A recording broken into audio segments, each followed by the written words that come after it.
ও আমার সাহাবারা, ও আমার উম্মতিরা, তোমরা শোনো, তোমরা যারা তিনটি বস্তুকে তোমরা যারা হেফাজত করতে পারবে, আমি তোমাদের জান্নাতের জামিনদার হয়ে যাব। এক নম্বর হচ্ছে তার জিহবা। যদি কোনো ব্যক্তি তার জিহবাকে হেফাজত করতে পারে, আমি আল্লাহ, আমি রাসূল সাল্লাল্লাহু আলাইহি ওয়াসাল্লাম তার জামিনদার হব।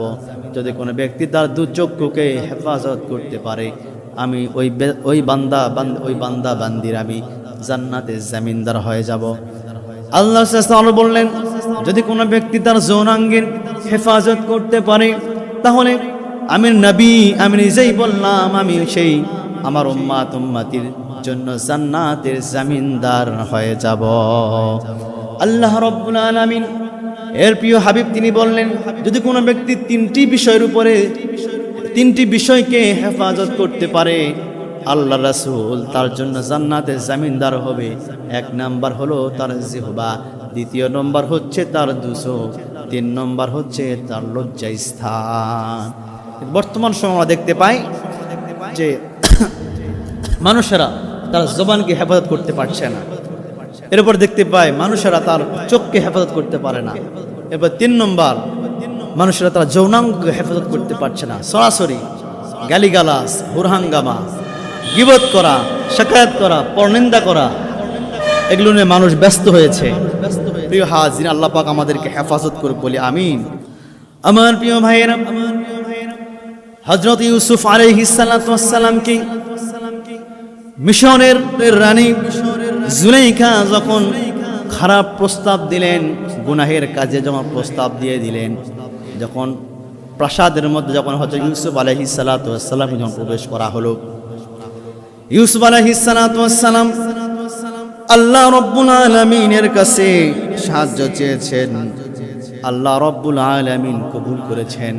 ইউসুফ আলাইহিস সালাতু ওয়াস সালাম বাহির থেকে বের হয় আর টাস টাস করে দরজাগুলি খুলে দিতে শুরু করে দেয়। সুতরাং আমার প্রিয় ভাইরা, ইউসুফ আলাইহিস সালাতু ওয়াস সালাম ওই সময় যত নারী ছিল তার মধ্যে জুলাইখা সবচাইতে সুন্দরী, রূপসী, সুখাসিনী, সুবাসিনী, রমণী ছিল। এরপর ইউসুফ আলাইহিস সালাতু ওয়াস সালাম তিনি গুনাহের কাজে তিনি জড়ান নাই। এই পরীক্ষাটি আল্লাহ সুবহানাহু ওয়া তাআলার কাছে এত পছন্দ হয়েছে, ইউসুফ আলাইহিস সালাতু ওয়াস সালাম পরীক্ষার মধ্যে পাশ করেছেন, গোল্ডেন পেয়েছেন। আল্লাহ রাব্বুল আলামিনের বদৌলতে মিশরের বাদশা বানিয়ে দিয়েছেন ইউসুফ আলাইহিস সালাতু ওয়াস সালামকে। আমার প্রিয় ভাইরা, এই জন্য মনে রাখতে হবে, ইউসুফ আলাইহিস সালাতু ওয়াস সালাম ইচ্ছা করলেই স্পর্শ করতে পারতেন, ইচ্ছা করলেই জুলাইখার ডাকে সাড়া দিতে পারতেন, কিন্তু ইউসুফ আলাইহিস সালাতু ওয়াস সালাম তা করেন নাই। আমার ওই ঘরে কেউ ছিল না, কোনো মানুষ ছিল না, কোনো জন ছিল না, কিন্তু কে দেখেন? আল্লাহ পাক দেখেন।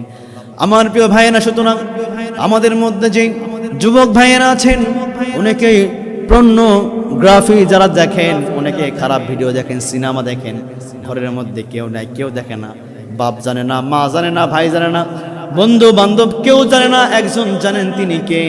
আল্লাহ রাব্বুল আলামিন তিনি জানেন। পৃথিবীর কেউ জানেন না, ঘরের মধ্যে কেউ নাই, কিন্তু একমাত্র আল্লাহ রাব্বুল আলামিন তিনি জানেন। কেউ জানেন না, কে জানেন? আল্লাহ জানেন। এই জন্য আমার প্রিয় ভাইয়েরা, আমরা গুনাহ করব না।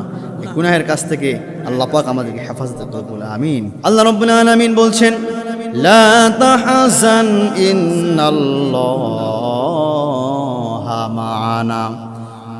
অনেক নবী, অনেক রাসূলগণ তারা বিপদের মধ্যে পড়ে গেছে, তারা বলছে লা তাহজান ইন্নাল্লাহা মা'ানা।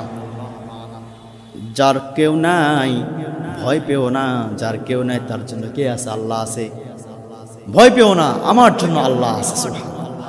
প্রিয় হাজিরিন, অনেক সময় দেখা যায় মিথ্যা মামলা, মিথ্যা হামলা, মিথ্যাভাবে মানুষকে কষ্ট দেওয়া হয়, মিথ্যাভাবে মানুষকে মারধর করা হয়, এই রাস্তা ছিনতাই করা হয়।